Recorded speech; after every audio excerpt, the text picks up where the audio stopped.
Saudara-saudara yang dikasihi Tuhan, sebelum kita mulai belajar firman Tuhan, marilah kita berdoa.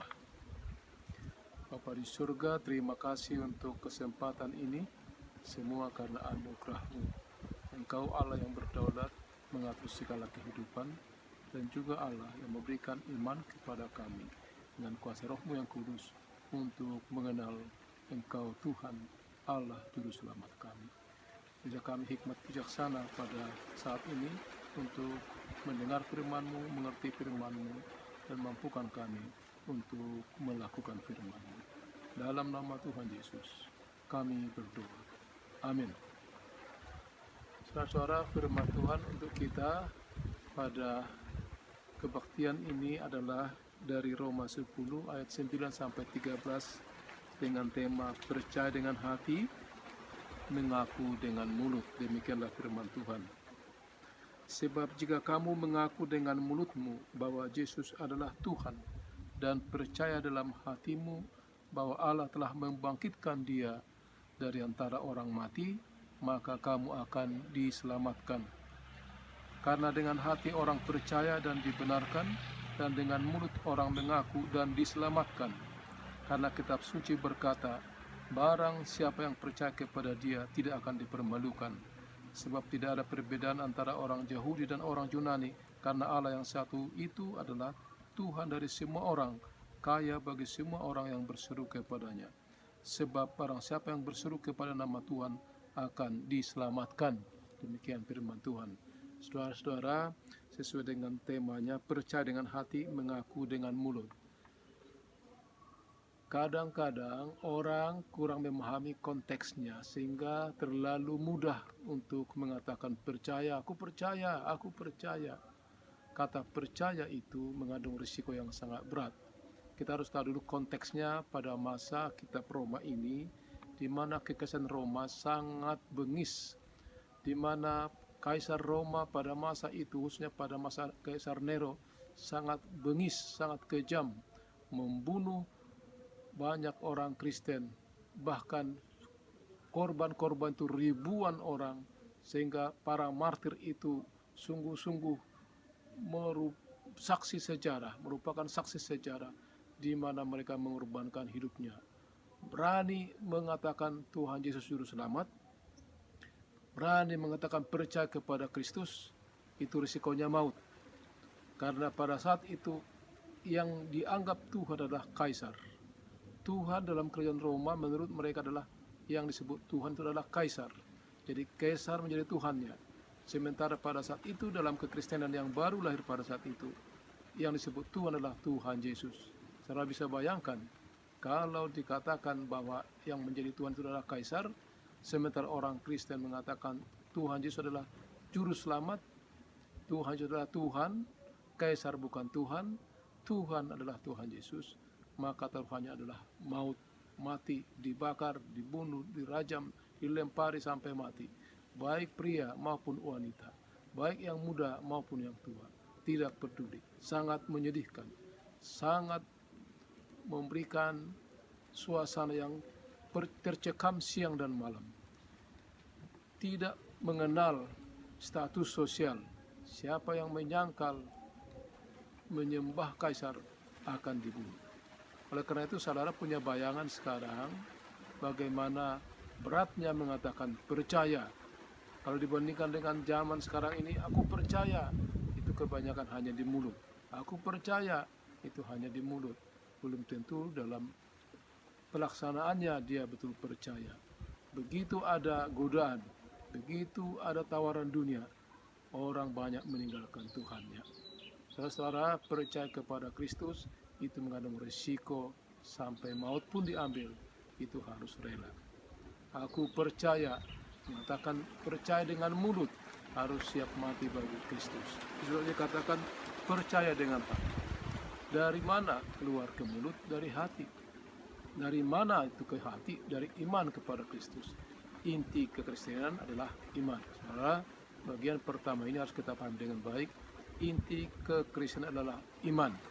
Beriman kepada Kristus, bukan beriman kepada dunia, bukan beriman kepada harta, bukan beriman kepada uang, bukan beriman kepada tahta, bukan beriman kepada segala kemewahan di dunia ini. Saudara, banyak orang jatuh imannya karena tawaran 3 hal itu. Yang pertama adalah tahta, apa itu jabatan, posisi, apa itu karena tawaran untuk jabatan-jabatan strategis, apa itu menteri, bupati, ataupun jabatan-jabatan yang lain. Yang kedua adalah harta, karena uang, karena harta, karena fasilitas, dan banyak orang meninggalkan atau menyangkal imannya karena harta. Ditawari harta menjadi orang kaya secara materi, dia meninggalkan Tuhannya. Dan ada juga orang meninggalkan imannya karena kawin dengan wanita yang tidak satu iman dengan dia. Maka ketiga itu menjadi ancaman berat dari zaman ke zaman. Saudara-saudara, tahta, harta, wanita atau pria yang tidak seiman. Apakah saudara merasakan itu, pernah mengalami itu? Maka itulah buktinya bahwa ada tantangan di mana harus kita tegak, saudara dan saya, beriman pada Kristus. Beriman kepada Kristus itu prioritas, melewati, mengatasi, melampaui segala apapun yang ada di dunia ini, termasuk diri kita sendiri, hobi kita, selera kita, kemauan kita, ambisi kita. Itu harus ditundukkan kepada Kristus. Nah, saudara, Tuhan Yesus berkata,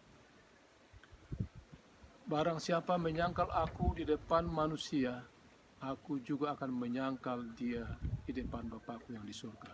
Itu Matius 10 ayat 33. Jadi barang siapa menyangkal Kristus di depan manusia, maka Tuhan akan menyangkal dia.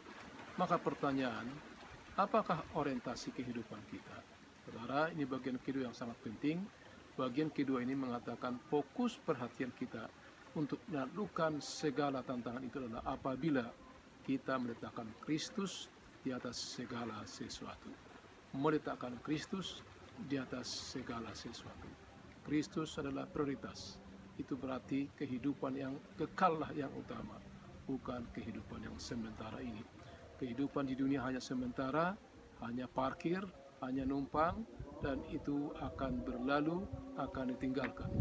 Alangkah sedihnya kalau kita mendapat kehidupan di dunia ini, tapi tidak dapat hidup yang kekal. Kita akan binasa, masuk neraka, mati selama-lamanya. Oleh karena itu, peganglah firman Tuhan. Percaya kepada Kristus, mengakui Dia, dan betul-betul berpegang. Seumur hidup percaya kepada Kristus, memegang janjinya, dan berani ambil resiko mengikuti Dia dalam suka, dalam duka, dalam penderitaan apapun, tetap setia memikul salib. Tuhan Yesus berkata, Aku memberikan hidup yang kekal kepada mereka, dan mereka pasti tidak akan binasa sampai selama-lamanya, dan seorang pun tidak akan merebut mereka dari tanganku. Begitu kita percaya kepada Kristus, dan Roh Kudus berbelas kasihan menguatkan kita untuk percaya, maka tidak ada kekuatan lain yang bisa merampas harta itu dari hidup kita. Saudara-saudara yang dikasihi Tuhan Yesus, maka dalam posisi kita sebagai anak Tuhan, kita perlu tegas menolak segala tawaran dunia yang mengganggu iman kita. Dan biarlah kita punya iman yang teguh, bersaksi bagi Kristus di dalam tantangan zaman ini, apapun pergumulannya. Peganglah firman Tuhan, percaya kepada Kristus, mengikuti Dia, menyangkal Dia, pikul salib, dan menjadi terang. Di dalam kegelapan kita bersinar, di dalam banyak masalah kita hadir memberikan solusi, bukan menambah masalah, tapi memecahkan masalah. Biarlah saudara-saudara dan saya menjadi alat Tuhan yang efektif, yang produktif di tengah-tengah bangsa yang bergejolak, khususnya dalam masa terjadi COVID-19 ini. Banyak orang yang imannya kendor, banyak orang bertanya kepada Tuhan, apakah Tuhan hadir? Apakah Tuhan mengasihi saya? Saudara-saudara, kalau kita beriman, percayalah, Tuhan itu tetap mengasihi. Saudara punya iman atau tidak, Tuhan tetap kasih. Saudara percaya atau tidak, Tuhan itu tetap hadir melihat dunia yang sedang bergejolak ini. Apakah manusia percaya atau tidak, maka kekuasaan Tuhan, keadilan Tuhan, kasih Tuhan tidak berubah. Maka peganglah janji Tuhan, peganglah firman Tuhan. Tuhan itu sungguh-sungguh mengasihi kita. Tuhan Yesus itu sungguh-sungguh berkuasa di langit dan di bumi sampai selama-lamanya. Biarlah kita tetap beriman kepada Kristus, memegang firman-Nya, percaya kepadanya, dan tetap setia mengikuti Dia. Terpujilah nama Tuhan. Biarlah saudara dalam perenungan ini, apakah jawaban saudara? Jikalau banyak tantangan pergumulan, baik itu sakit, penyakit, penderitaan, kemiskinan, apakah saudara tetap setia mengikuti Kristus? Jawablah, renungkanlah, dan biarlah dalam pergumulan dan perenungan saudara jawab di hadapan Tuhan. Kiranya Roh Kudus memberikan kekuatan, keteguhan iman kepada saudara dan saya. Amin. Mari kita berdoa. Bapa di surga, terima kasih untuk firman-Mu yang mengingatkan kami untuk tetap setia kepadamu, mengakui Engkau Tuhan Juru Selamat, Engkaulah Allah kami. Dengan mulut kami, dengan hati kami percaya kepadamu, dan secara konsekuen dengan kuasa Roh Yang Kudus kami bisa mengikuti Engkau, percaya kepadamu dalam setiap tantangan pergumulan zaman ini. Dalam nama Tuhan Yesus Juru Selamat kami bersyukur, kami berdoa. Amin.